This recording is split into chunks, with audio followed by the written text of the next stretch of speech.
kembali mendengarkan firman Tuhan. Mari kita persiapkan hati kita, biar kiranya firman Tuhan ini boleh kembali menjadi kekuatan di dalam hidup kita. Di tengah kondisi yang mungkin sulit bagi kita saat ini, kita percaya ada Tuhan yang selalu peduli dan mengerti akan setiap masalah kita. Terima kasih Tuhan Yesus.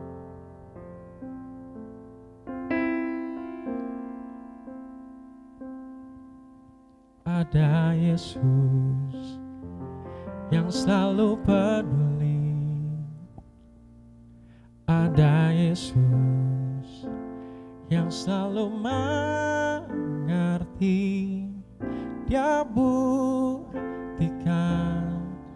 dengan cinta. Dia berikan nyawanya bagi kita. Ada Yesus yang selalu peduli. Ada Yesus yang selalu mengerti. Dia buktikan dengan cinta. Dia berikan nyawanya bagi kita. Oh Yesus mati bagiku, memberikan nyawamu bagi hidupku. Darahmu tebus dosaku, hidupku menjadi yang baru. Kembali katakan, ada Yesus yang selalu peduli dan selalu mengerti. Ada Yesus yang selalu peduli. Ada Yesus yang selalu mengerti. Dia buktikan dengan cinta. Dia berikan nyawanya bagi kita. Oh Yesus mati bagiku, memberikan nyawamu bagi hidupku. Darahmu tebus dosaku, hidupku. Mari dengan bangkit berdiri kembali katakan, oh Yesus mati bagiku. Oh Yesus mati bagiku, memberikan nyawamu bagi hidupku. Darahmu tebus dosaku, hidupku menjadi yang baru.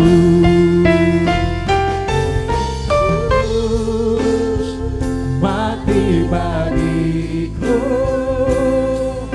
memberikan nyawamu bagi hidupku. Darahmu tebus dosaku, hidupku menjadi yang baru. Terima kasih Tuhan untuk pengorbanan Tuhan Yesus bagi hidup kami. Hari ini kami ada itu karena pengorbanan Tuhan yang Tuhan sudah nyatakan di tengah-tengah hidup kami. Terima kasih buat kasih-Mu yang begitu besar. Terima kasih buat penyertaan-Mu dalam hidup kami sampai hari ini Tuhan. Sekarang kami akan diberkati dengan firman-Mu. Urapi hamba-Mu, pakai hamba-Mu Tuhan. Kuduskan dengan darah Yesus. Biar Roh Kudus yang akan memimpin ibadah kami selanjutnya. Sekali lagi Engkau hadir mengurapi kami semua Tuhan, dan memberkati kami dengan firman-Mu. Kami siap diberkati dengan firman-Mu. Dalam nama Yesus kami berdoa dan bersyukur. Sama-sama kita katakan amin, amin. Silakan duduk Bapak Ibu kasih Tuhan, shalom. Tema firman Tuhan kita yaitu tentang keteladanan daripada Yesus, yaitu lanjutan firman Tuhan kita minggu yang lalu. Bapak Ibu Tuhan, kita akan membaca firman Tuhan kembali Bapak Ibu dari kisah kitab 1 Petrus. Kitab 1 Petrus ayat yang pasal yang kedua ayat yang ke-21. 1 Petrus 2 ayat 21. Kita baca kembali bersama-sama Bapak Ibu. Satu ayat ini 2, 3. Sebab untuk itulah kamu dipanggil, karena Kristus pun telah menderita untuk kamu dan telah meninggalkan teladan bagimu supaya kamu mengikuti jejaknya. Bapak Ibu sekalian Tuhan, kembali kita diingatkan dari pembacaan ayat ini bahwa setiap orang percaya yaitu memiliki suatu panggilan dalam hidupnya, yaitu mengikuti teladan dan jejak dari Tuhan Yesus. Kalau kita baca dalam 1 Yohanes 2 ayat 6, dikatakan barang siapa mengatakan bahwa ia ada di dalam Dia, ia wajib hidup sama seperti Kristus telah hidup. Ia wajib hidup sama seperti Kristus telah hidup. Bapak Ibu, kalau kita sudah percaya Tuhan Yesus Kristus, maka kita wajib dikatakan hidup sama seperti Kristus hidup. Kalau kita melihat di dalam Alkitab Perjanjian Baru, kata Kristen itu digunakan 3 kali Bapak Ibu dalam Perjanjian Baru. Dalam Kisah Para Rasul 11 ayat 26, kemudian Kisah Para Rasul 28 ayat 26 ayat 28, 1 Petrus 4 ayat 16, dikisahkan dalam Kisah Para Rasul 11:26 bahwa para pengikut Yesus Kristus pertama kali digelari dengan kata Kristen di Antiokhia karena perbuatan keseharian dan kata-kata mereka seperti Kristus. Jadi saat itu mereka disebut Kristen karena dari hidup mereka dilihat bahwa hidup mereka itu seperti Kristus. Jadi Bapak Ibu Tuhan, maka pentingnya kita sebagai orang Kristen, kita harus hidup sama seperti Kristus. Nah, ada 7 keteladanan yang Yesus berikan buat kita. Yang pertama yang kita sudah bahas minggu lalu yaitu dalam hal ketaatan. Dikatakan dia taat sampai mati di atas kayu salib. Yang kedua yaitu dalam hal mengampuni. Ingat Bapak Ibu Tuhan, ketika Yesus di atas kayu salib, justru kata pertama yang dikeluarkan dari mulutnya adalah, Bapa, ampunilah mereka sebab mereka tidak tahu apa yang mereka perbuat. Yang ketiga Bapak Ibu, yaitu rela menanggung penderitaan, bahkan penderitaan yang tidak seharusnya kita tanggung. Inilah keteladanan yang Yesus berikan buat kita. Dia rela menanggung bahkan penderitaan yang tidak seharusnya dia tanggung. Kemudian yang keempat Bapak Ibu, dalam hal berdoa. Ini keteladanan yang Yesus berikan. Yang keempat, dalam hal berdoa. Yesus memiliki kehidupan doa yang luar biasa. Dan itu dia berikan keteladanan buat kita orang percaya, agar kita pun mengikuti jejaknya seperti yang Yesus telah lakukan selama dia ada di dalam dunia ini. Yang kelima Bapak Ibu, keteladanan Yesus yang berikan yang kelima adalah memiliki perkataan yang benar. Kalau kita baca dalam kitab 1 Petrus tadi Bapak Ibu, pasal yang kedua, ayat 22 dikatakan, ia tidak berbuat dosa dan tipu tidak ada dalam mulutnya. Ia tidak berbuat dosa dan tipu tidak ada dalam mulutnya. Tuhan Yesus memberikan keteladanan dalam hal apa Bapak Ibu? Dalam hal memiliki perkataan yang benar. Dikatakan ia tidak berbuat dosa dan tipu tidak ada dalam mulutnya. Bapak Ibu Tuhan, kalau kita baca dalam kitab Yakobus pasal ketiga, itu judulnya dosa karena lidah. Kebanyakan kita bisa jatuh dalam dosa, yaitu dosa perkataan Bapak Ibu. Dosa perkataan seringkali banyak kita lakukan dalam hidup kita setiap hari. Kalau kita baca dalam kitab Efesus 4 ayat 29 dikatakan begini. Janganlah ada perkataan kotor keluar dari mulutmu, tapi pakailah perkataan yang baik untuk membangun, di mana perlu supaya mereka yang mendengarnya beroleh kasih karunia. Perkataan yang membangun, perkataan yang baik yang keluar dari mulut kita. Bapak Ibu Tuhan, biar kita mau belajar seperti Yesus, Bapak Ibu, memiliki perkataan yang benar. Ya, perkataan yang benar. Bapak Ibu Tuhan, sekarang ini dunia sedang dilanda dengan krisis perkataan yang benar. Apa buktinya? Banyak berita hoax, Bapak Ibu. Hati-hati. Banyak berita hoax melanda dunia ini. Kita sering banyak mendengar berita-berita hoax. Nah, ada satu kisah terjadi Bapak Ibu di Amerika. Ada seorang yang bernama Bapak Ibu George Stinney Jr. Dia adalah anak kecil keturunan Afrika.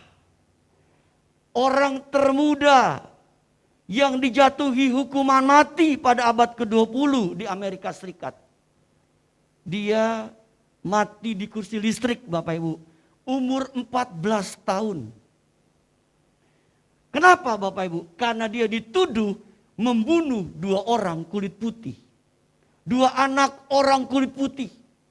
Kenapa? Karena 2 mayat itu diketemukan dekat rumahnya. Lalu dia ditangkap dan dia diadili dan dijatuhkan hukuman mati Bapak Ibu oleh pemerintah pada waktu itu. 70 tahun bersilam. Bapak Ibu kasih dalam Tuhan. Ketika kasus ini coba diangkat kembali oleh seorang hakim. Ternyata diketemukan bahwa orang ini tidak bersalah Bapak Ibu. Bayangin, orang ini tidak bersalah. Ternyata ada orang kulit putih yang tidak suka dengan hidupnya. Melakukan berita hoax. Berita palsu. Berita bohong. Dampaknya seorang anak muda ini mati di kursi listrik. Karena apa? Karena perkataan yang tidak benar. Bapak Ibu dikasih Tuhan. Kita lihat di sini betapa pentingnya kita sebagai orang Kristen harus bisa menjaga mulut kita Bapak Ibu. Agar kita tetap memiliki perkataan yang benar di tengah-tengah dunia ini Bapak Ibu. Dikatakan dalam Kolose 3:16, hendaklah perkataan Kristus diam dengan segala kekayaannya di antara kamu. Sehingga kamu dengan segala hikmat mengajar dan menegur seorang akan yang lain. Dan sambil menyanyikan mazmur dan puji-pujian dan nyanyian rohani, kamu mengucap syukur kepada Allah di dalam hatimu. Dikatakan hendaklah perkataan Kristus diam dengan segala kekayaannya di antara kamu. Biar perkataan Kristus itu ada dalam hidup kita senantiasa. Yang patut kita teladani. Saya percaya kalau perkataan Kristus ada dalam hidup kita, maka perkataan kita pasti bisa menjadi berkat buat banyak orang. Amin Bapak Ibu. Ini perkataan jangan dianggap sepele Bapak Ibu. Gereja bisa rusak karena ada orang-orang yang membuat berita bohong. Benar Bapak Ibu.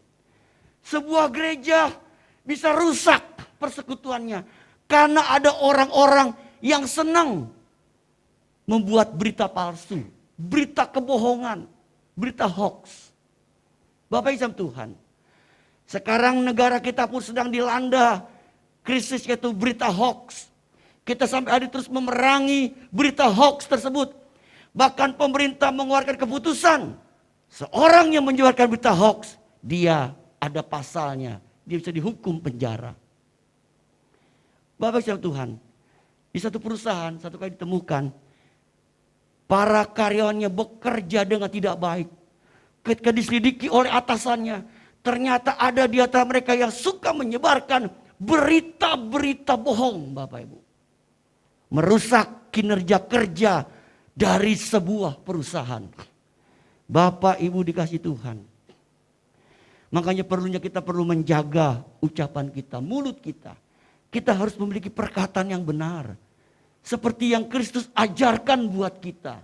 Bapak Ibu ingat loh, perkataan kita kalau kita berkata benar, saya percaya perkataan kita tuh jadi berkat. Amin. Perkataan kita tuh bisa mendatangkan kuasa. Bapak Ibu percaya perkataan kita bisa mendatangkan kuasa. Amin. Satu kali saya ketemu seseorang Bapak Ibu. Dia bercerita Bapak Ibu. Dia bercerita bagaimana Tuhan memberikan dia sebuah resep sesuatu Bapak Ibu.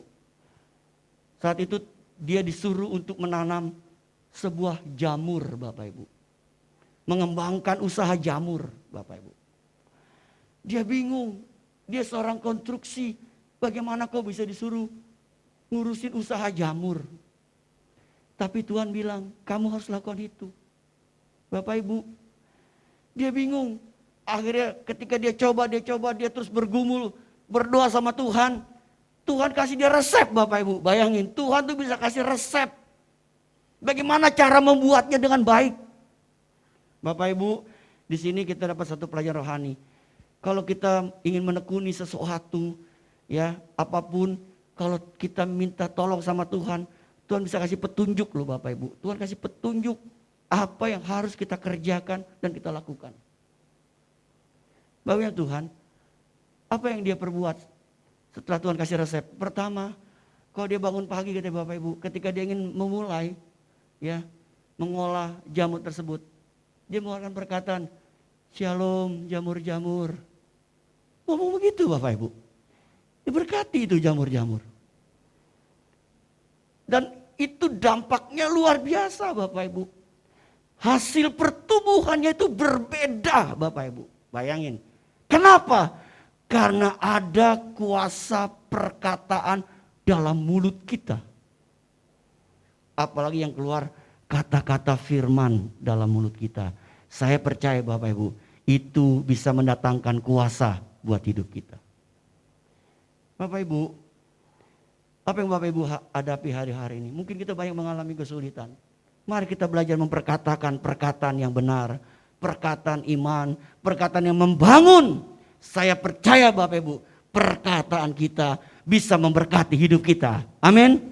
Yang ke-6. Yaitu dalam hal melayani. Kalau kita baca dalam Matius 20:28, dikatakan bahwa dia datang ke dunia bukan untuk dilayani Bapak Ibu, tapi untuk melayani. Yesus datang ke dunia bukan untuk dilayani, tapi untuk melayani. Jadi hamba melayani Bapak Ibu. Hari-hari ini apa yang kita bisa lakukan dalam kita melayani pekerjaan Tuhan Bapak Ibu? Apa yang kita bisa lakukan Bapak Ibu? Kita bisa lakukan meskipun di tengah-tengah masa COVID seperti sekarang ini, kita tetap bisa melayani. Yang pertama, kita bisa melayani dengan apa? Dengan jadi pendoa di rumah. Bapak bisa mendoakan bangsa kita, negara kita. Supaya bangsa kita terus dipelihara Tuhan. Bahkan bangsa kita bisa keluar dari krisis COVID-19 ini. Kita doakan Bapak Ibu. Itu pun kita sudah belajar melayani. Melalui apa? Doa-doa yang kita naikkan. Doa syafaat yang kita naikkan untuk bangsa dan negara kita. Kita doakan untuk gereja kita. Kita doakan untuk lingkungan, ruko dan sebagainya. Banyak hal yang kita bisa naikkan melalui doa kita. Itu dalam rangka apa? Kita melayani. Dengan hal apa saja kita bisa melayani? Kita bisa melayani juga dengan apa? Dengan harta kita, dengan uang kita, kita bisa melayani Tuhan Bapak Ibu. Banyak pekerjaan-pekerjaan misi yang ada di seluruh dunia ini. Ada orang yang tidak bisa mungkin melayani pekerjaan misi, tapi dia bisa melayani dengan apa? Dengan hartanya, dengan uangnya. Dia melayani pekerjaan Tuhan. Dia support pekerjaan Tuhan untuk pelayanan misi, pelayanan penginjilan. Supaya apa? Melalui pelayanan ini banyak orang diselamatkan untuk Kristus. Bisa Bapak Ibu, kita melayani Tuhan dengan harta kita. Kita bisa melayani Tuhan dengan apa? Dengan talenta yang Tuhan berikan buat hidup kita. Bapak Ibu, talenta yang Tuhan kasih buat hidup kita itu sungguh luar biasa, Bapak Ibu. Apa itu talenta? Talenta adalah bakat alam yang Tuhan berikan atas hidup seseorang. Benar Bapak Ibu, itu namanya talenta. Bakat yang Tuhan berikan atas kehidupan seseorang. Jadi ketika kita lahir ke dunia, kita sudah diberikan yang namanya bakat. Talenta yang Tuhan berikan buat hidup kita. Kita bisa kembangkan talenta yang Tuhan berikan. Untuk apa? Kita melayani Tuhan, Bapak Ibu. Kalau kita melihat ya pertunjukan-pertunjukan, saya ini suka nonton, senang American Got Talent, Bapak Ibu.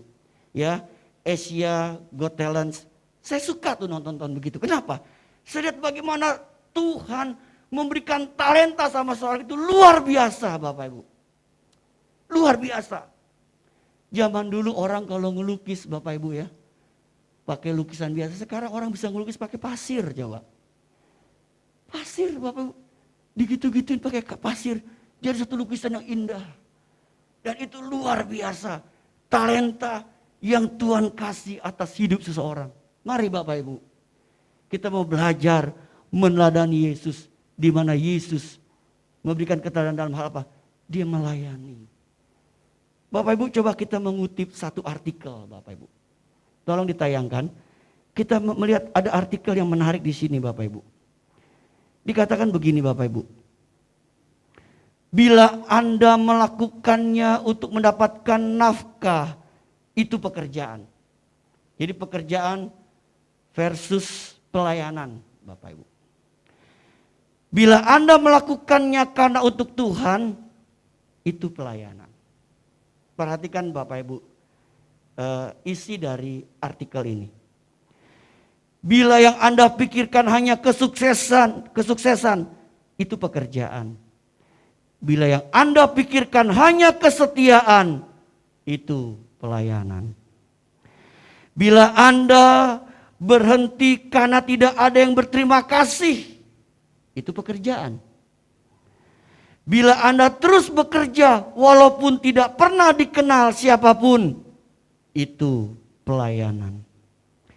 Bila Anda semakin sulit menikmati yang Anda kerjakan, itu pekerjaan. Bila Anda semakin menikmati yang Anda kerjakan, itu pelayanan. Bapak. Bila Anda terus keluar karena ada orang yang mengeritik, itu pekerjaan. Bila Anda terus bekerja sekalipun dikritik habis-habisan, itu namanya pelayanan. Statement ini ditutup dengan perkataan yang luar biasa. Gereja yang biasa-biasa saja hanya dipengaruhi oleh orang-orang yang bekerja.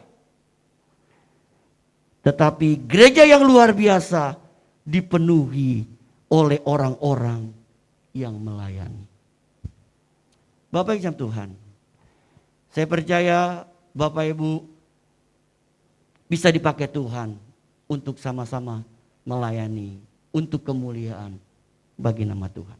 Yang terakhir Bapak Ibu, yang ketujuh, keteladanan apa yang Yesus berikan buat hidup kita. Yang ketujuh, dalam hal berkorban. Dalam hal berkorban. Yohanes 15:13 berkata, tidak ada kasih yang lebih besar daripada kasih seorang yang memberikan nyawanya untuk sahabat-sahabatnya. Yesus berkata demikian. Memberikan nyawanya untuk sahabat-sahabatnya. Yesus memberikan nyawanya buat kita, Bapak Ibu. Dia berkorban. Dia berkorban untuk keselamatan hidup kita. Dia datang dari tempat yang kudus, dari tempat yang maha tinggi. Dia rela menderita jadi manusia.